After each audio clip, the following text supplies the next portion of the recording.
മധുരം മധുരാക്ഷരം ആരൂഹ്യ കവിതാശാഖ വന്ദേ വാൽമീകി കോകിലം ആപദാമപഹർത്താരം ദാതാരം സർവസമ്പദാം ലോകാഭിരാമം ശ്രീരാമം ഭൂയോ ഭൂയോ നമാമ്യഹം. പ്രിയ കുടുംബാംഗങ്ങളെ, രാമായണ യാത്ര എന്ന് പറയുന്ന ഈ പ്രഭാഷണ പരമ്പരയിലെ 26ാമത്തെ ഭാഗത്തിലേക്കാണ് നമ്മളിന്ന് മനനം ചെയ്യുന്നത്. കഴിഞ്ഞ ദിവസം ശ്രീരാമന്റെ അഭിഷേകം മുടക്കുന്നതിന് വേണ്ടിയിട്ട് മന്ധര ചില സൂത്രം കൈകേയിക്ക് പറഞ്ഞു കൊടുക്കുകയാണ് ചെയ്യുന്നത്. അപ്പോൾ അവിടെയാണ് നമ്മൾ ആ പറഞ്ഞു കൊടുത്ത് പകുതിക്ക് നിർത്തിയിട്ടുള്ളത്. കാരണം യുദ്ധഭൂമിയിൽ വെച്ചിട്ട് 2 വരം തരാമെന്ന് അന്ന് പറഞ്ഞിട്ടുണ്ട്, അത് നീ ഇപ്പോൾ ചോദിക്കണമെന്ന് മന്ധര ആരോട് പറയുന്നു? ഈ പറയുന്ന നമ്മുടെ കൈകേയിയോട് പറയുന്നിടത്താണ് നമ്മൾ നിർത്തിയിട്ടുള്ളത്. ഇനി എന്താണെന്നുള്ളതാണ് നമുക്ക് നോക്കേണ്ടത്. ഭർതൃവാക്യം കേട്ടു നീയുമന്നേരത്തു ചിത്തസമോദം കലർന്നു ചൊല്ലിടിനാൾ. ദത്തമായൊരു വരദ്വയം സാദരം നസ്തം ഭവതി മയാ നൃപതീശ്വരാ. ഞാൻ ഒരവസരത്തിങ്കൽ അപേക്ഷിച്ചാൽ ഊനം വരാതെ തരികന്നതേ വേണ്ടു എന്നു പറഞ്ഞിരിക്കുന്ന വരദ്വയം ഇന്ന് അപേക്ഷിച്ചു കൊള്ളണം മടിയാതെ. ഞാനും മറന്നു കിടന്നതു മുന്നമേ മനസ്സേ തോന്നി ബലാലീശ്വരാജ്ഞയാ. ഇവിടെ നമ്മുടെ മന്ധര പറയുന്നൊരു കാര്യം എന്ന് വെച്ചാൽ, പണ്ട് ഇത്തരത്തിൽ നീ എന്നോട് 2 വരം തരാമെന്ന് പറഞ്ഞപ്പോൾ നീ പറഞ്ഞത് എന്താണെന്നറിയുമോ? എനിക്കിപ്പോൾ അതിൻ്റെ ആവശ്യമൊന്നുമില്ല, ഇപ്പോൾ തന്നെ ഞാൻ വളരെ സന്തുഷ്ടയാണ്. അതുകൊണ്ട് തന്നെ എനിക്ക് മറ്റൊരു അവസരത്തിൽ, ഞാൻ ചോദിക്കുന്ന അവസരത്തിൽ എപ്പോഴാണോ എനിക്ക് ആവശ്യമില്ല അന്നേരം തന്നാൽ മതി, ഇപ്പോഴൊന്നും എനിക്ക് ആവശ്യമില്ല എന്ന് പറയുന്നു. അപ്പോൾ അന്ന് നീ അത് വേണ്ട എന്ന് പറഞ്ഞു, എപ്പോഴാണ് വേണ്ട അവസരം തിരിച്ചു തരാമെന്ന് പറഞ്ഞിട്ടുണ്ടല്ലോ, അത് ഇപ്പോൾ നീ ചോദിക്കണം. അപ്പോൾ ഇതിപ്പം നീ ചോദിച്ചു കഴിഞ്ഞാൽ നിന്റെ കാര്യങ്ങളെല്ലാം സാധ്യമാകും. ഞാനും മറന്നുപോയതാണ്, അപ്പോൾ ഇപ്പോഴെനിക്കത് ഓർമ്മയിലേക്ക് വന്നു, അതൊരു ഈശ്വരൻ്റെ നിമിത്തമായിരിക്കാം എന്നൊക്കെ പറയുകയാണ്. തുടർന്ന് ധീരതയോടിനി ക്ഷിപ്രമിപ്പോൾ ക്രോധാകാരം പ്രവേശ്യ കോപേന കിടക്ക നീ. ആഭരണങ്ങളും പൊട്ടിച്ചെറിഞ്ഞതി ശോഭ പൂണ്ടൊരു കാർക്കൂന്ത്യലഴിച്ചിട്ടു പൂമേനിയും പൊടി കൊണ്ടങ്ങണിഞ്ഞ ഭൂമിയിൽ തന്നെ മലിനാംബരത്തോടും കണ്ണുനീരാലെ മുഖവും മുലകളും നന്നായി നനച്ചു കരഞ്ഞുകൊണ്ടർത്ഥിച്ചു കൊള്ളുക വരദ്വയം ഭൂപതി. സത്യം പറഞ്ഞാൽ ഉറപ്പിച്ചു മാനസം മന്ദരാ ചൊന്ന പോലെ അതിന്നേതുമോരന്തരം കൂടാതെ ചെന്നു കൈകേയും. ഇവിടെയാണ് ഈ രാമായണത്തിലെ ഏറ്റവും പ്രധാനമായിട്ട് തത്വം ഉറഞ്ഞു കിടക്കുന്നത്. ഇവിടെയാണ് രാമായണത്തിൻ്റെ ഗതിവിഗതികളെ മാറ്റിമറിക്കുന്നത്. വളരെയേറെ ശ്രദ്ധിക്കേണ്ട ഒരു ഭാഗം. എന്തെന്നാൽ ഇവിടെ ഈ മന്ധര പറയുകയാണ്, നീ എന്ത് വേണം? ഉടനെ ക്രോധാകാരം പോകണം. എന്താ ക്രോധാകാരം? നമ്മൾക്ക് ആ കാലത്ത് പണ്ട് കാലങ്ങളിൽ രാജകൊട്ടാരാണ്, നമ്മൾ ഇന്നത്തെ പോലെ 4 സെന്റ് സ്ഥലത്ത് വീട് വെച്ചിട്ടുള്ളതല്ല. അപ്പോൾ വിഷമം വന്നു കഴിഞ്ഞാൽ താമസിക്കാൻ ഒരു റൂമുണ്ട്. ദേഷ്യം വന്നു കഴിഞ്ഞാൽ ചില ആൾക്കാർ അവിടെ പോയി, ചില കുട്ടികളൊക്കെ ഉണ്ട്. ദേഷ്യം വന്നു കഴിഞ്ഞാൽ മുറി അടിച്ച് അകത്ത് കയറിക്കൂടും. ചില ആൾക്കാർ കട്ടിൻ്റെ അടിയിൽ പോയിരിക്കും ദേഷ്യം വന്നിട്ടാ. ചില ആൾക്കാർ സങ്കടം വന്നു കഴിഞ്ഞാൽ ആരോടും മിണ്ടാതെ ഏതെങ്കിലും ഒറ്റയ്ക്ക് പോയിട്ടിരിക്കും. അപ്പോൾ ആ കാലഘട്ടത്തിൽ കൈകേയിക്കൊരു പ്രത്യേകത വെച്ചാൽ ദേഷ്യം വന്നു കഴിഞ്ഞാൽ ഒരു മുറി പോയിരിക്കും. അതിന് ക്രോധാകാരം എന്ന് പറയാം. ആ മുറിയിലുണ്ടെങ്കിൽ ദേഷ്യം പിടിച്ചിരിക്കുവാണെന്ന് അർത്ഥം. അപ്പോൾ ഈ ദേഷ്യം വന്നിട്ട് ആ ഇരിക്കുന്ന സ്ഥലത്ത് നീ എത്രയും പോയിട്ട് അവിടെ കിടക്കണം. എങ്ങനെ കിടക്കണം? നീ നിന്റെ മുടിയൊക്കെ അഴിച്ച് പറിച്ചിട്ട് അങ്ങോട്ട് ഇടണം. കാരണം അത്ര ദേഷ്യത്തിലാണ് ഉള്ളതെന്ന് തോന്നിപ്പിക്കാൻ വേണ്ടിയിട്ട്. അഭിനയമാണല്ലോ, അപ്പോൾ അഭിനയിക്കേണ്ടത് എങ്ങനെയാണെന്ന് സംവിധായകൻ പറഞ്ഞു കൊടുക്കുക. പിന്നെന്ത് വേണം, നിന്റെ മാലയൊക്കെ വലിച്ച് എറിഞ്ഞിട്ട് അവിടെ ഇടണം. എന്നിട്ട് മുഖവും അതൊക്കെ മൊത്തമായിട്ട് കണ്ടു കഴിഞ്ഞാൽ കരഞ്ഞ് വീർത്തിട്ടിരിക്കുന്നത് പോലെ വേണം. അതുപോലെ നീ ചെയ്യണം. ശരി, ഇതാണ് ഇവിടെ പറയുന്നത്. എന്നാൽ വാൽമീകി രാമായണത്തിൽ കുറേ കൂടി മാറ്റമുണ്ട്. വാൽമീകി രാമായണത്തിൽ പറഞ്ഞാൽ ഈ മന്ദര പലതവണ പറഞ്ഞിട്ടും ഈ പറയുന്ന കൈകേയി അതനുസരിക്കുന്നില്ല. കൈകേയി പറയുന്നത്, എന്നാലും എൻ്റെ മോനെ ഞാനത് ചെയ്യില്ല. കാരണം എൻ്റെ മകനോളം എന്നോളം സ്നേഹം വേറെ ആർക്കുമില്ല. അത്രയും പ്രിയപ്പെട്ടവനാണ്. അവനോട് എനിക്ക് ഒരു വിഷമവുമില്ല. അവൻ എന്നെ ഒന്നും ചെയ്യില്ല. അവൻ ഒരിക്കലും എന്നെ പീഡിപ്പിക്കില്ല. അവൻ ഒരിക്കലും എന്നെ മാനസികമായിട്ട് ദുഃഖമുണ്ടാവാൻ അനുവദിക്കില്ല എന്നൊക്കെ പറയുമ്പോൾ മന്ദര പറയുന്നത് എന്താ വെച്ചാൽ, ഇന്നത്തെ സ്വഭാവമല്ല അന്ന് ഉണ്ടാവുക. അന്ന് അധികാരം കിട്ടിക്കഴിഞ്ഞാൽ സ്വഭാവത്തിന് മാറ്റം വന്നുകൂടുകയില്ല. നമുക്കറിയാലോ, അധികാരം കിട്ടുമ്പോൾ ആരുടെയും സ്വഭാവം മാറും. മാത്രവുമല്ല, അധികാരം കിട്ടുന്ന അവസരത്തിൽ ഇന്നത്തെ കൗസല്യയുടെ സ്വഭാവവും മാറും. കാരണം അവൾ രാജമാതാവാകും. അപ്പോൾ എല്ലാവരുടെയും മേൽനോട്ടം എൻ്റെതാണെന്നുള്ളൊരു അഹങ്കാരം വരും. അപ്പോൾ നീ അവിടെ വെറും ദാസിയായിരിക്കേണ്ടി വരും. ഇങ്ങനെ ഓരോന്നോരോന്നും പറഞ്ഞിട്ടാണ് അവളുടെ മനം മാറ്റുന്നത്. ഈ ഒരു ഭാഗം നമ്മൾ കൃത്യമായി ശ്രദ്ധിക്കേണ്ടത് എന്താണെന്ന് വെച്ചാൽ, ഇത് വളരെ കൃത്യമായിട്ട് ഇപ്പോൾ കൈകേയി ഇതുപോലെ അവിടെ ചെയ്യാൻ പോയി. എന്നാൽ ഈ രാമായണം വായിക്കുന്ന ഏതൊരു വ്യക്തിയായാലും ഒരു കാരണവശാലും ഇത്തരത്തിൽ കൈകേയിമാരാവാനോ മന്ദരയാകാനോ പാടില്ല. കാരണം ഈ കൈകേയിയും മന്ദരയുമാണ് ഈ പറയുന്ന രാമായണത്തിൽ അയോധ്യയിലുള്ള സന്തോഷം മുഴുവൻ ഇല്ലാതാക്കുന്നത്. എന്ന് വെച്ചാൽ നിങ്ങൾ കാരണം നിങ്ങളുടെ കുടുംബത്തിൻ്റെ സന്തോഷം ഒരിക്കലും ഇല്ലാതെയാകരുത്.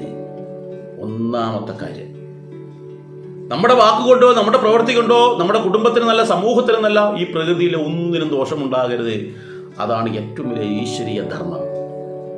നമ്മളെല്ലാവരും ഈശ്വരൻ്റെ അവതാരങ്ങളാണ്, ഈശ്വരാംശമുള്ളവരാണ് നമ്മൾ. അതുകൊണ്ട് തന്നെ നമ്മൾ കാരണം ഒരു ജീവജാലങ്ങൾക്ക് ഒരു ദോഷവും ഉണ്ടാവരുത് എന്ന് ചിന്തിക്കണം. ഇനി ഇത് കുറച്ചും കൂടി അങ്ങോട്ട് എത്തിയ ശേഷം കുറച്ചും കൂടി വിശദമായിട്ട് ഞാൻ പറഞ്ഞുതരാം എന്തൊക്കെയാണെന്നുള്ളത്.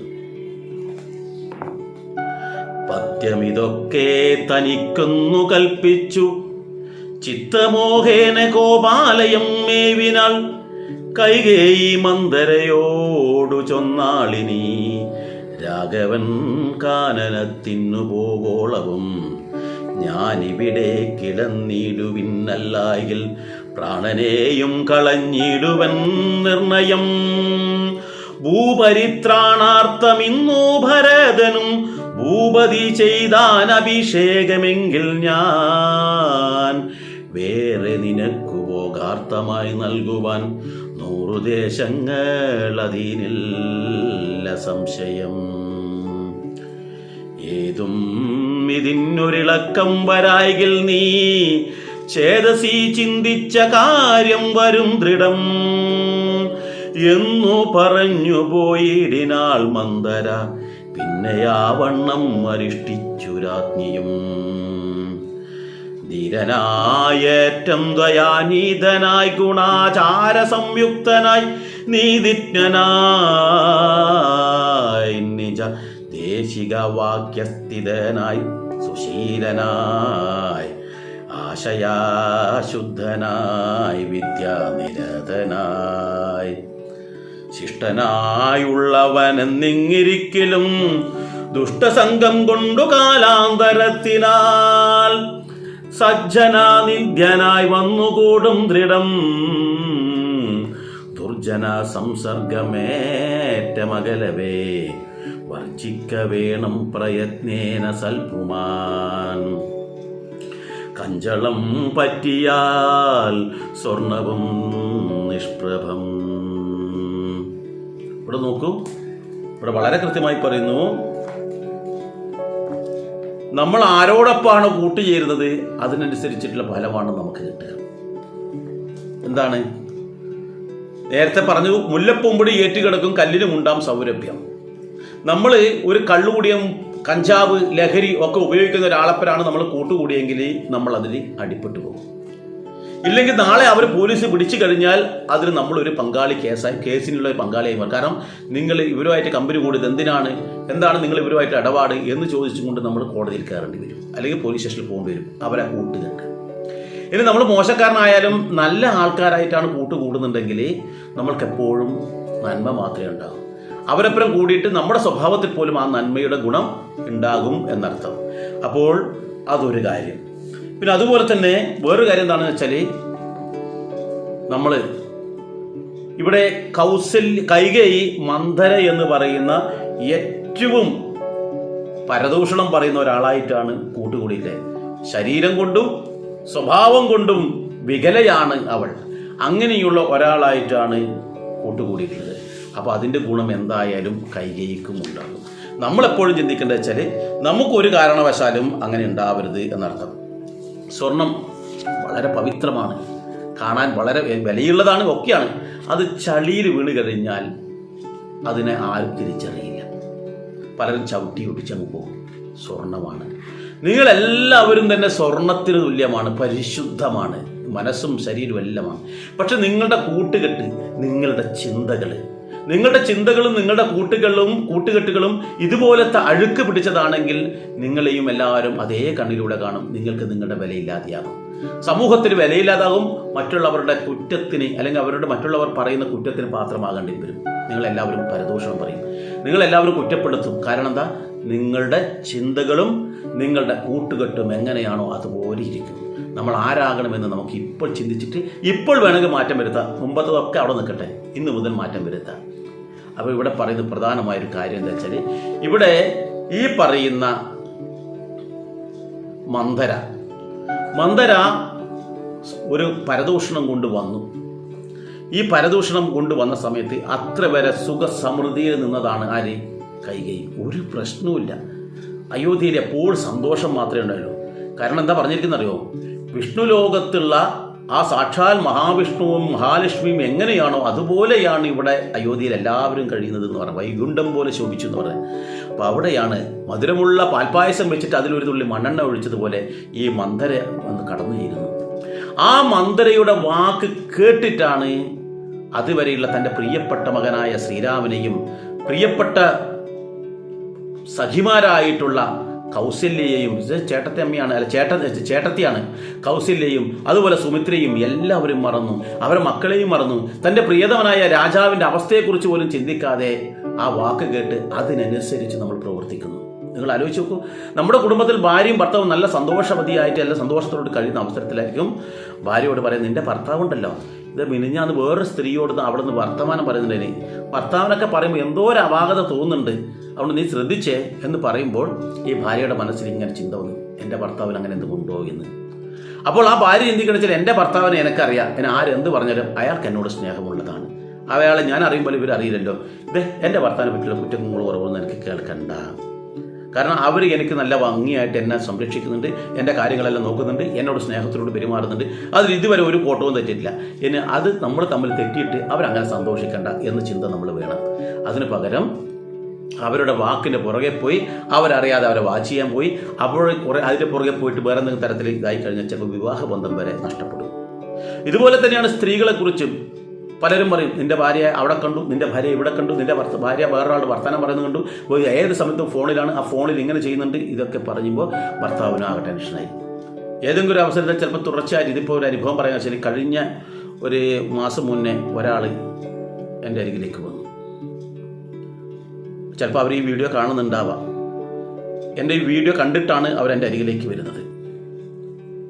അപ്പോൾ അവർ വന്നിട്ട് പറഞ്ഞു വെച്ചാൽ, എൻ്റെ ഭാര്യ പിണങ്ങിപ്പോയിട്ട് ഇപ്പോൾ 2 മാസമായി, യാതൊരുവിധ ബന്ധവുമില്ല, ആരോ കൂടോത്രം ചെയ്തതാണെന്ന് പറഞ്ഞു. കൂടോത്രമല്ല, എന്താണ് സാഹചര്യമെന്ന് ചോദിച്ചു. അവൾ ജോലിക്ക് പോയിട്ട് 2 മാസം അല്ലെ 3 മാസമായി. അപ്പോൾ 1 മാസമായിട്ടോ ജോലിക്ക് പോയിട്ട്. അപ്പോൾ ജോലിക്ക് പോയി ഒരു കമ്പനിയിൽ പോയി, പക്ഷേ ഏത് സമയത്തും അവളുടെ ഫോണിൽ കോളുകളാണ്. അപ്പോൾ തുടർച്ചയായ കോളുകൾ ഒരു സത്യം ഞാൻ ചോദിച്ചാൽ ആരുടെ ഫോണെന്ന് നോക്കുമ്പോൾ അവൾ പറഞ്ഞു വെച്ചാൽ അത് കമ്പനിയിൽ നിന്ന് വിളിക്കുന്നതാണെന്നാണ് പറഞ്ഞത്. അപ്പോൾ ഞാൻ ഒരു തവണ ഫോൺ അറ്റൻഡ് ചെയ്യുമ്പോൾ ഒരു പുരുഷനാണ് സംസാരിക്കുന്നത്. ആരാണത്? ഇത് ഞാൻ ചോദിച്ചപ്പോൾ അവൾ ഒരു കമ്പനി നിന്നാണ്. ഞാൻ 2 അടി കൊടുത്തു അവൾക്ക്. അവൾക്ക്. അപ്പോൾ അവൾക്കത് സഹിച്ചില്ല. അതിൻ്റെ പേരിൽ വാക്കായിട്ട് ഇപ്പോൾ അവൾ അവളുടെ വീട്ടിലാണ്. എന്താ ചെയ്യണമെന്ന് അറിയില്ല. ഞാൻ പറഞ്ഞു, ഇവിടെ സംഭവം എന്നറിയാം, ഇത്തരത്തിൽ നിരവധി സംഭവങ്ങൾ നമ്മൾക്കിടയിലുണ്ട്. ഒരു പെൺകുട്ടി ഒരു കമ്പനിയിൽ ജോലി ചെയ്ത് കഴിഞ്ഞാൽ ആ കമ്പനിയിൽ നിന്ന് പലരും വിളിക്കും, കാര്യങ്ങളൊക്കെ ചെയ്യും. അല്ലെങ്കിൽ പിന്നെ അവൻ ജോലിക്ക് വിടരുത്, അവളെ പൂർണ്ണമായി സംരക്ഷിക്കാൻ തയ്യാറാവണം, വേണ്ടേ? അപ്പോൾ എന്ത് ചെയ്തു? അവൻ പൂർണ്ണമായിട്ടും ആ കമ്പനിയിൽ പോകുമ്പോൾ കമ്പനിയിലെ മുതലാളി വിളിക്കും, അവിടുത്തെ തൊഴിലാളികൾ വിളിക്കും, അവരുടെ പലരും വിളിക്കും. അപ്പോൾ ഇവൾ ജോലി തിരക്കിനിടയിൽ അവൾ ചിലപ്പോൾ ജോലി അത് ഫോൺ അറ്റൻഡ് ചെയ്യാൻ പറ്റിയെന്ന് വരില്ല. പലരും വിളിക്കും. ഇവൻ പറഞ്ഞു വെച്ചാൽ 30ഓളം തവണ ഇതുവരെ ആയിട്ട് വിളിച്ചിട്ടുണ്ട്. കമ്പനിയിലെ MD-ക്ക് അല്ലെങ്കിൽ മാനേജർക്ക് അല്ലെങ്കിൽ അതിൻ്റെ ആൾക്കാർക്ക് ഇവരെ വിളിക്കേണ്ടതായി ഇടക്കിടക്ക് വിളിക്കേണ്ടതായിട്ട് ഒരു ഫോണിലൂടെ ആയിരിക്കും പെട്ടെന്ന് വിളിക്കുക. ഓരോ സ്ഥലത്ത് അവിടെ പോയി എത്തി നോക്കി വിളിക്കാൻ പറ്റില്ലല്ലോ. അപ്പോൾ അങ്ങനെ വിളിച്ചതുകൊണ്ട് ശരിയായില്ല എന്ന് പറയാൻ പറ്റുമോ? അവൾ ജോലിക്ക് പോയതുകൊണ്ടാണ്. അപ്പോൾ നോക്കുന്ന സമയത്ത് കമ്പനിയിലെ മാനേജറാണ്, വലിയ കോടീശ്വരനാണ്, വലിയ കാര്യങ്ങളുണ്ട്. അവർ ഇടക്കിടയ്ക്ക് വിളിക്കും, കാര്യങ്ങൾ സംസാരിക്കും, കമ്പനിയുടെ കാര്യം. അതിലെന്താ തെറ്റെന്നാണ്? അത് ചിന്തിക്കാനുള്ള കഴിവ് നമുക്കുണ്ടേ. ആരോ ഒരാൾ വിളിച്ചു എന്നിട്ട് നമ്മൾ കോലാഹലം ഉണ്ടാക്കലല്ലോ വേണ്ടത്. വിളിച്ചിട്ട് എന്ത് സംസാരിക്കുന്നുണ്ട്, രഹസ്യമായി മറഞ്ഞു നിന്ന് സംസാരിക്കുന്നുണ്ടോ, ഞാൻ കേൾക്കാത്ത എന്തെങ്കിലും ഉണ്ടോ? ഇത് അവൾ പബ്ലിക്കായിട്ട് സംസാരിക്കുന്നുണ്ട്. അവൾ ചിലപ്പോൾ ജോലി തിരക്കേണ്ടതിൽ ഫോൺ എടുത്തിട്ട് അത് ഞാനുള്ളത് കൊണ്ട് എടുക്കാത്തതെന്നല്ല ചിന്തിക്കേണ്ടത്. ഭർത്താവിന് കാര്യം ചോദിക്കാതെ എന്താണ് വിഷയം? അവൾ ജോലി തിരക്കിലാണ്, കുറച്ച് അങ്ങോട്ട് വിളിക്കും. ഭർത്താവിൻ്റെ മുമ്പ് തന്നെ അവൾ വിളിച്ചോട്ടെ. ചെറിയൊരു പ്രശ്നത്തിൻ്റെ പേരിലാണ് കുടുംബ ബന്ധം തകരുന്നത്. ഇതിന് മാനസിക രോഗമൊന്നും പറയാം. അപ്പോൾ ഏതായാലും ഇവിടെ ഇത്തരം ആ മന്ദരമാരുടെ വാക്കുകൾ കേട്ടിട്ട് നമ്മുടെ കുടുംബത്തിലും പല ദുർനിമിത്തങ്ങൾ ഉണ്ടാകാറുണ്ട്. നമ്മളെന്ത് ചിന്തിക്കണം വെച്ചാൽ ഒരു മന്ദരയുടെയും വാക്കുകൾ നമ്മൾ കേൾക്കാൻ പാടില്ല. അതുപോലെ തന്നെ മന്ദരന്മാരുണ്ട്, പുരുഷന്മാരെ ഉദ്ദേശിച്ചത്, അവരുടെ വാക്കുകൾ നമ്മൾ കേൾക്കാൻ പാടില്ല. എന്നാൽ നമ്മൾ ഒരു കാര്യം ചിന്തിക്കണം, നമ്മൾ ഇത്തരത്തിൽ ഒരിക്കലും മന്ദരയുമാകാൻ പാടില്ല. കാരണം നമ്മളുടെ വാക്ക് കാരണം എത്രയോ കുടുംബം താറുമാറാകും. അവരുടെ ശാപമുണ്ടല്ലോ, അത് എത്രയോ ജന്മം നമ്മൾ അനുഭവിക്കേണ്ടത് ഒരു കുടുംബത്തെ തകർത്താലുള്ളത്. നിങ്ങൾക്ക് നോക്കുന്ന സമയത്ത് ചിലപ്പോൾ ഒരു പുരുഷനും ഒരു സ്ത്രീയും വർത്തമാനം പറയുന്നുണ്ടാവാം. അവർ പതുങ്ങിയിരുന്ന് രഹസ്യമായിട്ടാണോ പറയുന്നത്? നിങ്ങൾ അവിടെ എത്തിയ സമയത്ത് അവർ ചമ്മലുണ്ടോ? ഇനി എന്തോ ആവട്ടെ, നിങ്ങൾ എന്തിനാണ് വേറൊരാളുടെ കുടുംബത്തിൽ ചെന്നിട്ട് അത് പറഞ്ഞിട്ട് അവരുടെ വിവാഹത്തിന് അവരുടെ സന്തോഷത്തിന് ഇല്ലാതാക്കുന്നത്? നിങ്ങൾക്കൊരു കുടുംബത്തിൽ സന്തോഷം ഉണ്ടാക്കാൻ കഴിയുമോ? അതാണ് ഏറ്റവും നല്ലത്. അങ്ങനെ എന്തെങ്കിലും ഉണ്ടെങ്കിൽ അവളോട് കാര്യങ്ങൾ ചോദിച്ച് മനസ്സിലാക്കിയിട്ട് അവളെ നേർവഴിക്ക് കൊണ്ടുവരേണ്ടവളല്ലേ നിങ്ങൾ? അതിന് പകരം അവളുടെ ഭർത്താവിനടുത്ത് പോയിട്ട് പറഞ്ഞ് കുറ്റവും കുറവും പറഞ്ഞ് തമ്മിലടിപ്പിക്കുകയാണോ വേണ്ടത്? അതല്ല ചെയ്യേണ്ടത്. അവളുടെ ഭർത്താവിനോട് പറയല്ല വേണ്ടത്, അവളോട് തന്നെ കാര്യങ്ങൾ സംസാരിച്ചിട്ട് കാര്യങ്ങൾ മനസ്സിലാക്കിയിട്ട് അതിൽ നിന്ന് പിന്തിരിപ്പിക്കാൻ എനിക്കൊരു മക്കളുണ്ട്, എനിക്ക് സ്നേഹമുള്ള ഭർത്താവുണ്ട്, നീ ഇപ്പോൾ ഈ കാണുന്നത് അഗ്നിയെ കണ്ട് മോഹിച്ച് ശലഭങ്ങൾ ചെന്ന് വീഴുന്നത് പോലെ നീ പോവുകയാണ്, നിന്റെ കുടുംബം തകരും, അതുകൊണ്ട് നീ അങ്ങനെ ചെയ്യരുതെന്ന് പറഞ്ഞ് ബോധ്യപ്പെടുത്തുകയാണ് നല്ലവരായ ആൾക്കാർ ചെയ്യേണ്ടത്. അതിന് പകരം അപ്പുറവും ഇപ്പുറവും തമ്മിൽ തെളിയിക്കുന്ന പരദൂഷണം പറയുകയല്ല വേണ്ടതെന്ന് രാമായണത്തിൽ ഈ ഒരു ഭാഗം വായിക്കുമ്പോൾ നമുക്ക് മനസ്സിലാക്കാൻ പറ്റും. ഇനി ഇവിടുന്ന് തുടർന്നുള്ള ഒരു ഭാഗം വായിക്കുമ്പോൾ ഇതിനേക്കാളും വിഷമമുള്ള കുറേ കാര്യങ്ങൾ നമുക്ക് മനസ്സിലാക്കാൻ പറ്റും.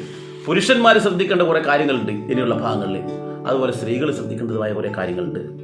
അതെന്തൊക്കെയാണെന്ന് ഈ ഒരു ഭാഗത്ത് തന്നെ നമുക്ക് മനസ്സിലാക്കാൻ പറ്റും. ഏതായാലും നമുക്ക് ആ ഭാഗത്തേക്കും കൂടി നോക്കാം. അന്നേരം ആത്മപ്രിയതമയാകിയ തന്നുടെ പത്നിയെ കാണായിക കാരണം എത്രയും വിഹ്വലനായൊരു ഭൂപനും ചിത്തതാരിങ്കൽ നിരൂപിച്ചതീ ദൃശം.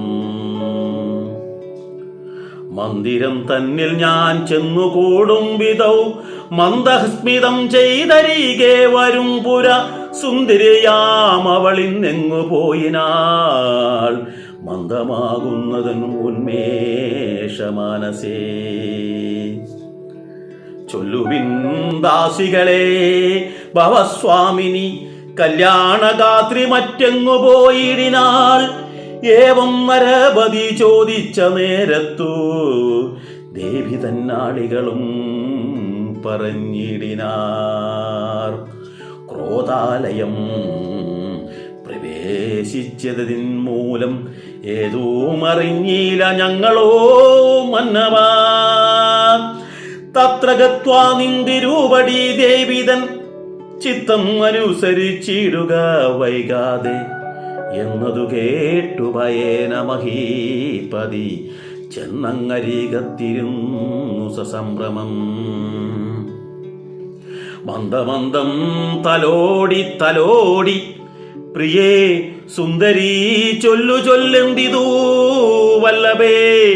നാഥേ വെറും നിലത്തുള്ള പൊടിയണിഞ്ഞാതങ്കമോടു കിടക്കുന്നതെന്തു നീ.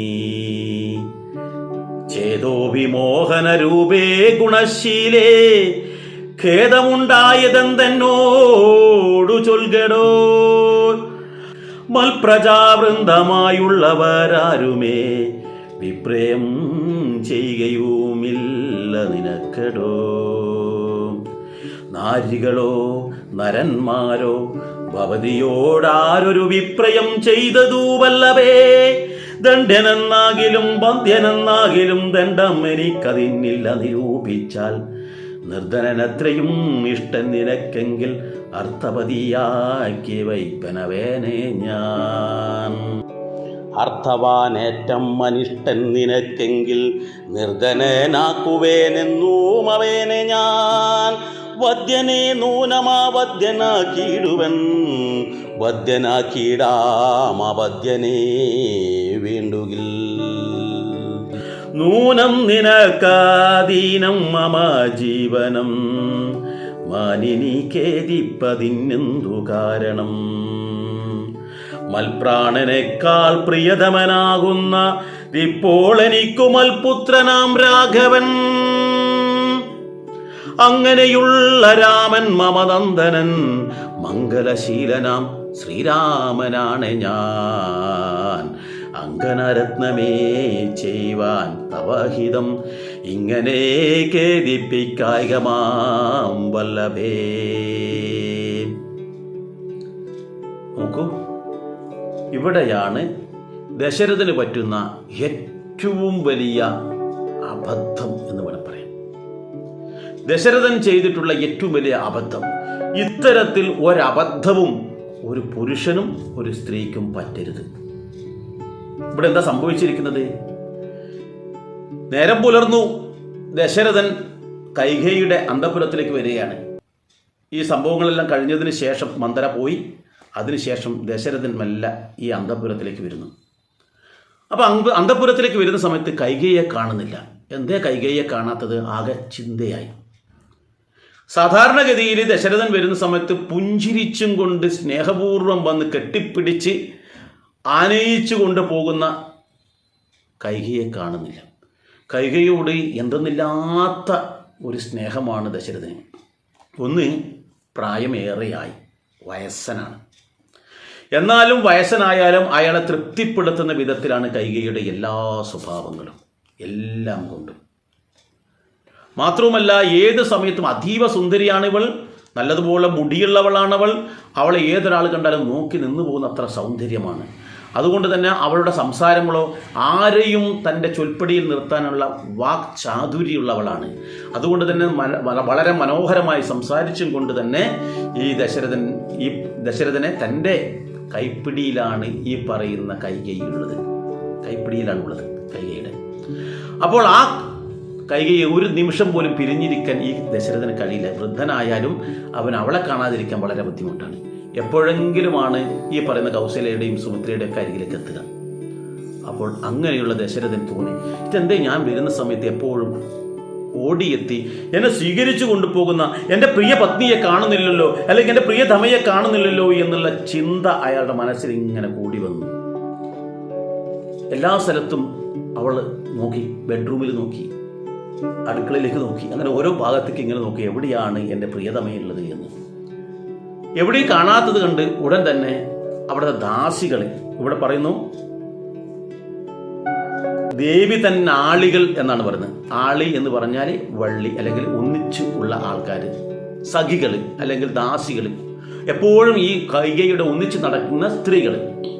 അപ്പോൾ അവരോട് ചോദിക്കുകയാണ്, നിങ്ങളുടെ ഈ കൈകേയി എവിടെ പോയി എന്നാണ് ചോദിക്കുന്നത്. നിങ്ങളുടെ കല്യാണഗാത്രി ഭവസ്വാമിനി, നിങ്ങളുടെ നേതാവ്, അല്ലെങ്കിൽ നിങ്ങൾക്ക് എല്ലാ മംഗളങ്ങളും ചെയ്തു തരുന്ന സ്വാമി എന്ന് പറഞ്ഞാൽ നമ്മുടെ രക്ഷാകർത്താവ്, എല്ലാ കാര്യങ്ങളും നമുക്ക് ചെയ്തു തരുന്ന ആളാണ്, എല്ലാ അനുഗ്രഹങ്ങളും തരുന്ന ആളാണ് സ്വാമി എന്ന് പറയുന്നത്. അപ്പോൾ സ്വാമിനി എന്ന് പറഞ്ഞാലും അതുപോലെ തന്നെ. അപ്പോൾ നിങ്ങൾക്ക് എല്ലാ അനുഗ്രഹവും തരുന്ന നിങ്ങളുടെ ഭവസ്വാമിനി, നിങ്ങളുടെ സ്വാമിനി എവിടെ പോയി എന്ന് ചോദിക്കുന്നു. അപ്പോഴാണ് പറയുന്നത്, എവിടെ പോയി? ക്രോധാലയത്തിലാണുള്ളത്. അദ്ദേഹത്തിനൊരു ഞെട്ടലുണ്ടായി. ക്രോധാലയത്തിലാണെങ്കിൽ എന്തോ പിടിവാശി വന്നിട്ടാണ്. എന്താ കാര്യം എന്ന് ചോദിച്ചാൽ പറഞ്ഞ കാര്യങ്ങളൊന്നും ഞങ്ങൾ അറിഞ്ഞിട്ടില്ല. അപ്പോൾ എത്രയും പെട്ടെന്ന് ആ ക്രോധാലയത്തിൽ നിന്ന് വെളിയിലേക്ക് വരണമെങ്കിൽ അങ്ങ് വിചാരിച്ചാലേ പറ്റുള്ളൂ. അപ്പോൾ അതിനുള്ള കാര്യം എന്താ വെച്ചാൽ അങ്ങ് ചെയ്തു കൊടുക്കണം എന്ന് പറഞ്ഞു. ഉടൻ തന്നെ ഓടുകയാണ് അവിടത്തേക്ക്. അവിടെ പോകുന്ന സമയത്ത് കാണുന്നത് എന്താ, നേരത്തെ പറഞ്ഞ പോലെ കാർക്കൂന്തലൊക്കെ അഴിച്ചിട്ടു, മുടിയൊക്കെ അഴിച്ചിട്ടിട്ടുണ്ട്.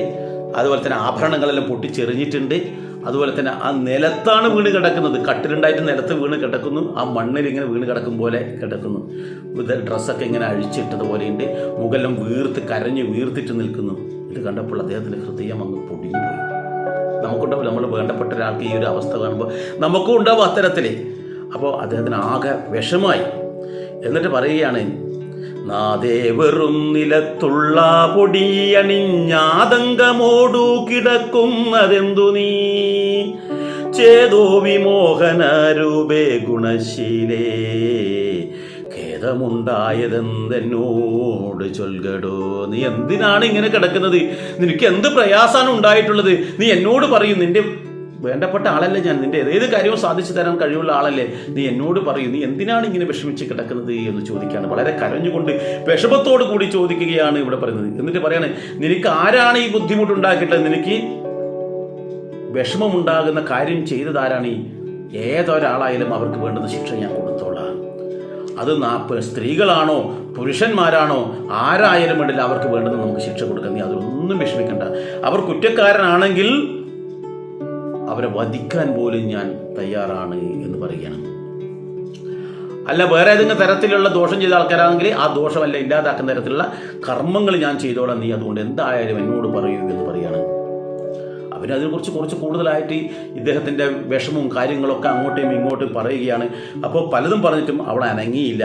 എന്നിട്ട് എന്താ പറയുന്നറിയോ, ഇവിടെ കൈകേയിയോട് നേരത്തെ മന്ദര പറഞ്ഞൊരു കാര്യമുണ്ട്. എന്താണെന്ന് വെച്ചാൽ, ദശരഥൻ വന്നിട്ട് നിന്റെ മകനെ രാജാവാക്കാമെന്ന് ഉറപ്പ് തന്നാൽ, സത്യം ചെയ്ത് പറഞ്ഞാൽ മാത്രമേ നീ ഇവിടുന്ന് മാറാൻ പാടുള്ളൂ, ഇല്ലെങ്കിൽ നടക്കൂല. ശ്രീരാമനെ വനത്തിലേക്ക് അയക്കണം. അതുപോലെ തന്നെ ഈ പറയുന്ന തരത്തിൽ എന്ത് വേണം, ഭരതനെ രാജാവാക്കണം. അത് സത്യം ചെയ്ത് പറയണം. അപ്പോൾ ഈ വിഷമത്തിൽ ഇവളൊന്നും മിണ്ടുന്നില്ല എന്ന് കണ്ടപ്പോൾ, കൈകൈ ഒന്നും മിണ്ടുന്നില്ല എന്ന് കണ്ടപ്പോഴാണ് തൻ്റെ മകനായിട്ടുള്ള മൽപ്രാണനേക്കാൾ പ്രിയതമനാകുന്നതിപ്പോൾ എനിക്കുമൽ പുത്രനാം രാഘവൻ, അങ്ങനെയുള്ള രാമൻ മമ നന്ദനൻ, മംഗലശീലനാം ശ്രീരാമനാണ് ഞാൻ, അങ്കനാരത്നമേ ചെയ്വൻ തവഹിതം. നിന്റെ ആഗ്രഹം ഞാൻ സാധിപ്പിച്ചുതരാം. എൻ്റെ പ്രാണനേക്കാൾ പ്രിയതമനായിട്ടുള്ള എൻ്റെ മകനായിട്ടുള്ള രാഘവനാണ് സത്യം. നീ എന്ത് കാര്യം പറഞ്ഞാലും ഞാൻ ചെയ്തു തരാം എന്നൊരു വാക്കാണ് അവിടെ പറയുന്നത്. ഇത് കേട്ടിട്ടാണ് പിന്നീട് അവൾക്കൊരു ആവേശം ഉണ്ടാകുന്നത്, ഈ ഒരു വാക്ക്. കാരണം സത്യം ചെയ്തു പറഞ്ഞു. ഇവിടെ ചെയ്തത് വലിയൊരു അപരാധമാണ്. ഇവിടെ ചെയ്തിരിക്കുന്ന അപരാധം നമുക്ക് പറഞ്ഞറിയിക്കാൻ പറ്റാത്തൊരു അപരാധമാണ്. എന്താണ്? സത്യം ചെയ്തിട്ട് യാഥാർത്ഥ്യം അറിയാതെ ഒരാൾക്കും വാക്ക് കൊടുക്കരുത്. ഇനിയിപ്പോൾ ഇവിടെ ഇടിവെട്ടും പോലുള്ള വാക്കുകളാണ് വരാൻ പോകുന്നത്. ആ വാക്കുകൾ എന്താണ്? സത്യം ചെയ്തു കൊടുക്കുന്നു. ഇതിവിടെ സത്യം ചെയ്തു. ഇപ്പം നമ്മൾ വായിച്ച ഭാഗത്ത് സത്യം ചെയ്യുകയാണ്. ഇനിയിപ്പോൾ സത്യം പാലിക്കണ്ടേ? ഇല്ലെങ്കിൽ വളരെ ദുരിതമല്ലേ ഉണ്ടാവുക. കാരണം പണ്ടുള്ള ആൾക്കാർ കാലും കയ്യും മാറിയാലും വാക്ക് മാറില്ല എന്ന് പറയാം. വാക്കിന് അത്രയേറെ പവിത്രതയുണ്ട്. അപ്പോൾ ഈ വാക്ക് ഇവിടെ പാലിച്ചേ പറ്റൂ. രാജാവായിട്ട് അല്ലെങ്കിൽ ആ വാക്കിന് മറ്റെന്ത് സംഭവിച്ചാലും വാക്ക് മാറാത്തവരാണ് ക്ഷത്രിയന്മാർ, പ്രത്യേകിച്ച് സൂര്യവംശത്തിലുള്ള രാജാക്കന്മാർ. അങ്ങനെ വാക്ക് മാറിക്കഴിഞ്ഞാൽ അവർക്ക് മോക്ഷം കിട്ടില്ല എന്നും അല്ലെങ്കിൽ പുനർജന്മം കിട്ടില്ല എന്നുള്ള ചിന്തയൊക്കെ പണ്ട് കാലങ്ങളിൽ ഉണ്ടായിരുന്നു. നോക്കാം. അപ്പോൾ ഇത്തം ദശരഥൻ കൈകേയി തന്നോടു സത്യം പറഞ്ഞതു കേട്ടു തെളിഞ്ഞവൾ കണ്ണുനീരും തുടച്ചു താനവും ചെയ്തു. മന്നവൻ തന്നോടു മന്ദമുര ചെയ്താൾ. എന്താണ് ഉര ചെയ്യുന്നത്? ഈ ഉര ചെയ്യുന്നത് എന്തോ പറഞ്ഞു, വളരെ ശബ്ദം താഴ്ത്തിയിട്ട്. ആ വാക്കാണ് പിന്നീട് രാമായണത്തിന് മൊത്തം തകിടം മറിക്കുന്നത്. ഇതുവരെയുള്ള ആ യാത്ര, രാമായണ യാത്ര വഴിതെറ്റിപ്പോകുന്നതും ഇവിടെ ഈ ഒരു വാക്കാണ്. ഈ വാക്ക് എന്താണെന്ന് ചിന്തിക്കേണ്ടത്. ഏതായാലും ഇവിടെ സത്യം ചെയ്ത് കൊടുത്തുപോയി. സത്യം ചെയ്ത് കൊടുക്കുകയും ചെയ്തു. ഇനി അവളിൽ നിന്ന് വരുന്ന വാക്കുകൾ, ആ വാക്കിന് വേണ്ടി ചെവിയോർക്കുകയാണ് ആര്? ദശരഥൻ. ഏതായാലും നമ്മൾ ഈ ഒരു അധ്യായത്തിൽ രണ്ട് കാര്യം പ്രത്യേകം ശ്രദ്ധിക്കുക. ഒരിക്കലും നമ്മൾ മന്ദരമാരാകരുത്, ഒരിക്കലും നമ്മൾ മന്ദരെ പോലെ പ്രവർത്തിക്കുകയും ചെയ്യരുത്. മന്ദരെ പോലെ ആകാൻ പലരും നമ്മുടെ വീട്ടിലേക്ക് കടന്നു വരും, അവരെ നമ്മൾ സ്വീകരിക്കരുത്. മന്ദര വാക്കുകൾ നമ്മളൊരിക്കലും സ്വീകരിക്കുന്നത് നമ്മുടെ കുടുംബത്തിൽ ചിത്തഭ്രമം വരെ ഉണ്ടാക്കും അവർ. അത് ഈ രക്ഷിത കുടുംബനാഥൻ മാത്രമല്ല, കുടുംബനാഥ മാത്രമല്ല, കുടുംബത്തിലെ ഓരോ അംഗങ്ങളും ഈ ഒരു ഭാഗം വായിച്ച് ഹൃദയത്തിൽ പകർത്തണം. കുട്ടികൾക്ക് നമ്മളിത് പറഞ്ഞു കൊടുക്കണം. മക്കളെ, നിങ്ങളോട് പലരും പല നുണകളും പറഞ്ഞു വരും. രാമായണത്തിൽ കാണുന്നുള്ള ഈ ഭാഗം. അപ്പോൾ പലരും പല നുണകളും പറഞ്ഞു വന്ന് നമ്മുടെ അച്ഛനെയും അമ്മയെയും മക്കളെയും എല്ലാം പരസ്പരം തല്ലിപ്പിക്കാൻ നോക്കും. ഭാവിയിൽ എപ്പോഴും ഒരു ഓർമ്മ വേണം, നമ്മുടെ അടുത്ത് വരുന്നത് മന്ധരയാണോ മഹാലക്ഷ്മിയാണോ എന്ന് നമുക്കൊരു ഓർമ്മ വേണം. കാരണം ഇങ്ങനെയുള്ള ആൾക്കാരായിട്ട് ഒരിക്കലും കൂട്ടുകൂടരുത്. ഒരു തവണ അവർ നമ്മളോട് കുറ്റങ്ങൾ വന്ന് പറയുന്ന ഒരാളാണ് എന്ന് നമുക്ക് മനസ്സിലാക്കി കഴിഞ്ഞാൽ എന്ത് വേണം? പിന്നീട് അവരെ കാണുമ്പോൾ നമ്മൾ ഒഴിഞ്ഞു മാറി നടക്കുന്നതാണ് ഉചിതം. ഇല്ലെങ്കിൽ ഇപ്പോൾ നമ്മളെ പറ്റി കുറ്റങ്ങൾ വേറെ ആൾക്കാരോട് പറഞ്ഞു നടക്കും. എന്തായാലും ഒരാളുടെ കുറ്റം നമ്മളോട് വന്ന് പറയുന്ന ആളാണെങ്കിൽ ഉറപ്പിച്ചോ അവർ നമ്മുടെ കുറ്റം വേറെ ആളോടും പറയുന്നുണ്ടാവും, ഇല്ലാതിരിക്കില്ല. അവർക്കതൊരു തൊഴിലാണ്.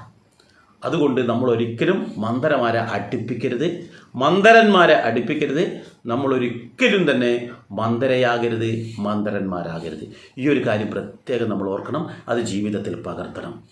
ഇത്രയും കാലം നമ്മൾ എങ്ങനെ ആയിട്ടുണ്ടാവും. അപ്പോൾ അത് അങ്ങനെ ആവരുത്. അപ്പോൾ ഇനി എന്ത് വേണം? ഇനിയിപ്പോൾ നമ്മൾക്ക് ആ കൈകേയി പറയുന്ന ശ്രേഷ്ഠമായ വാക്കുകൾ എന്താണെന്ന് അറിയാൻ വേണ്ടിയിട്ട് കാതോർത്തിരിക്കാം. അടുത്ത ക്ലാസ്സിൽ അതുമായിട്ട് നമുക്ക് വരാം. എല്ലാവർക്കും നന്ദി, നമസ്കാരം.